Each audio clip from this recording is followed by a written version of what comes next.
Hello दोस्तों, आपका एक बार फिर से स्वागत है जीवन सिंह बटकोरा यूट्यूब चैनल पर।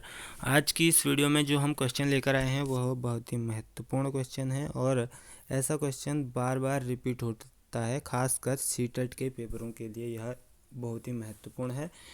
ऐसा क्वेश्चन आपको यूपी टेट, यू टेट या अन्य किसी भी स्टेट का जो टेट एग्ज़ाम है या कोई कॉम्पिटिटिव एग्ज़ाम होता है वहाँ पर भी आपको मिल सकता है। ये क्वेश्चन हमने लिया है सीटेट पेपर 1 का, एक प्रीवियस ईयर पे क्वेश्चन है, वह हमने यहाँ पर लिया है। आप देखिए, इसको समझिए और ऐसा क्वेश्चन आपके पेपर में दोबारा आने के चांस हैं। तो यहाँ पे देखिए कैसे सॉल्व किया जाएगा इस वाले क्वेश्चन को। यहाँ पर बोल रहा है 84 के सभी धनात्मक गुणनखंडों का योग। ठीक है, तो 84 के पहले गुणनखंड आप निकाल लीजिए। गुणनखंड मतलब, जैसे कि पहले मैं एक एग्जांपल लेता हूँ। जैसे कि होता है 6 के गुणनखंड कौन कौन है जो उसको पूरी तरह डिवाइड कर देंगे। जैसे 6 को कौन कौन डिवाइड कर सकता है, 1, 2, 3 और 6। कर तो 5 भी सकता है, लेकिन पूरा डिवाइड करना चाहिए, पॉइंट में नहीं आना चाहिए। तो ऐसे ही नंबर उसके किसी भी संख्या के गुणनखंड कहलाते हैं। तो यहाँ पर 84 के सभी धनात्मक गुणनखंडों का योग, जो 7 के गुणज हैं वो उनका योग पूछा गया है। तो आपको ध्यान रखना है, पहले आपको धनात्मक गुणनखंड निकालने हैं किसके, 84 के, और उसके बाद 7 के गुणज जो उसमें से हैं उनका योग कर देना है। आपको ध्यान रखना है सभी जिनका योग करना है वो 7 के गुणज होने चाहिए। तो पहले देखिए, मैं अगर 84 को लिखना चाहूँ तो क्या क्या लिख सकता हूँ। इसको मैं 1 इंटू 84 लिख सकता हूँ। ठीक, अगर मैं 2 इंटू ऐसे कुछ लिखना चाहूँ तो क्या लिख पाऊँगा, 42 लिख पाऊँगा। ठीक है, 42 लिख पाऊँगा। और 3 इंटू ऐसे अगर कुछ लिखना चाहूँ तो क्या लिख पाऊँगा, 3 इंटू ये हो जाएगा 3, ये हो जाएगा 8। तो 3 इंटू 28, जब आप इसको आपस में इंटू करेंगे तो आपको यही मिलेगा, 84 ही मिलेगा। तो अगर आप इसे 4 इंटू 2 1 21 लिख दें तब भी सही है। ठीक है, तब भी आप इसे 4 1 जा 4 और 4 2 जा 8, ये बिल्कुल सही आ रहा है। तो 5 के उसमें नहीं लिखा जा सकता है इसे मल्टीपल में। 6 के मल्टीपल में अगर हम लिखना चाहें तो लिख सकते हैं। तो 6 इंटू 1 जा बार और 4 जा बार। ठीक है, क्योंकि 14 को आप 6 से इंटू करेंगे तो आपको 84 ही मिलेगा। ठीक,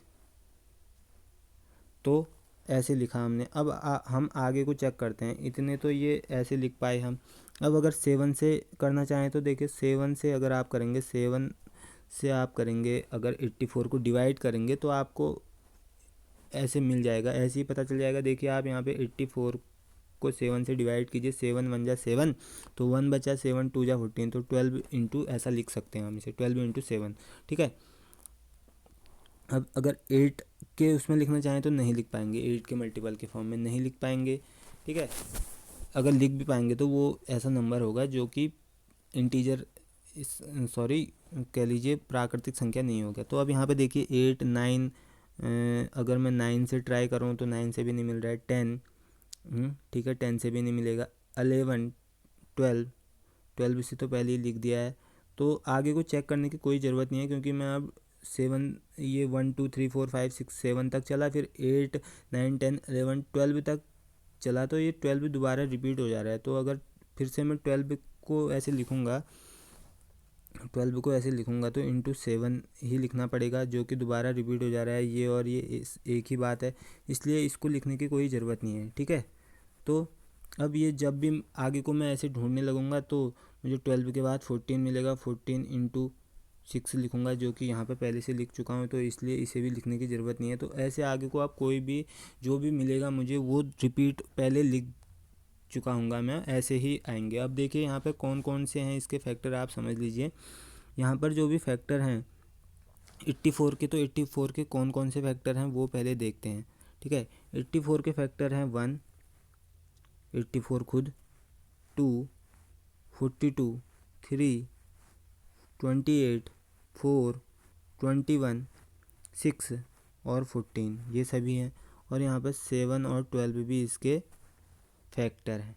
ठीक, फैक्टर कौन, जो 84 को पूरी तरह डिवाइड कर दें, पॉइंट में आंसर ना आए। तो अब देखिए क्वेश्चन बोल रहा था 84 के सभी धनात्मक गुणनखंडों का योग तो हम बाद में निकालेंगे, लेकिन उसने एक कंडीशन दी है, जो 7 के गुणज हों।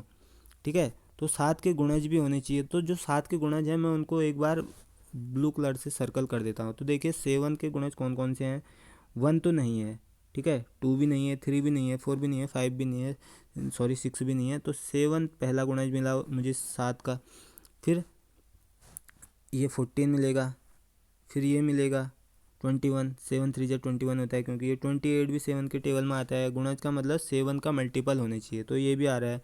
ठीक है, ये भी आएगा क्योंकि 7 6 जा 42 होता है, और ये भी आएगा। ठीक है, तो अब देखिए यहाँ पर 7 के जो भी मल्टीपल हैं, 7 के मल्टीपल, क्योंकि ये सभी तो 7 के मल्टीपल नहीं थे इसलिए ये हट गए, और ये भी 7 का मल्टीपल नहीं है, ये भी हट जाएगा। ठीक, जितने सर्कल किए हुए हैं यहाँ पे मैंने ब्लू कलर से, वो सभी 7 के मल्टीपल हैं। अब आप क्वेश्चन को एक बार दोबारा रिपीट कीजिए और पढ़िए। 84 के सभी धनात्मक गुणनखंड, पहले हमने सभी धनात्मक गुणनखंडों को निकाला और उनका योग अभी हमने नहीं निकाला है, जो कि 7 के गुणज हों बोला था, इसलिए हमने 7 के गुणज जो हैं उनको सिलेक्ट कर लिया, उनको ब्लू कलर से सर्कल कर लिया, और जो भी थे उनको कैंसिल कर लिया। ठीक है, अब देखिए योग किसका निकालना है, जो 7 के गुणज हों। तो 7 के गुणज कौन कौन से हैं, 7 खुद, उसके बाद 14, फिर 21, फिर 28, और फिर 42, और फिर 84। इन सभी को आप ऐड कर दीजिए, आपका आंसर आपको मिल जाएगा। तो जैसे ही आप इन सभी को ऐड करेंगे तो आपको मिलेगा 196। तो आप इनको ऐड कर लीजिएगा, ऐड करना तो सिंपल है। तो आप जैसे ही इनको ऐड करेंगे तो आपको क्या मिलेगा, 196 मिलेगा, जो कि ऑप्शन नंबर सी में दिया गया है। तो ऐसी ही वीडियो के लिए बने रहिए हमारे साथ, और अगर आप ऐसी वीडियो और देखना चाहते हैं तो आप प्लेलिस्ट में जा सकते हैं, वहाँ पर मैंने अलग अलग प्लेलिस्ट बनाई हैं, जैसे कि यूटेट की अलग, यूपी टेट की अलग, सी टेट की अलग। आप अगर यूपी टेट पेपर देने जा रहे हैं तो आप सी टेट में आए हुए क्वेश्चनों को भी देख सकते हैं। ठीक है, या यू टेट में आए हुए, जो कि 26 नवंबर को ही कंडक्ट हुआ था, उसके क्वेश्चन जो हैं वहाँ मैंने कराए हुए हैं, डिटेल में कराए हुए हैं, तो उनको आप देख सकते हैं और उनका लाभ ले सकते हैं। और आप हमारे टेलीग्राम चैनल से भी जुड़ सकते हैं। और मिलते हैं अगली वीडियो में, तब तक के लिए धन्यवाद। जय हिंद, जय भारत।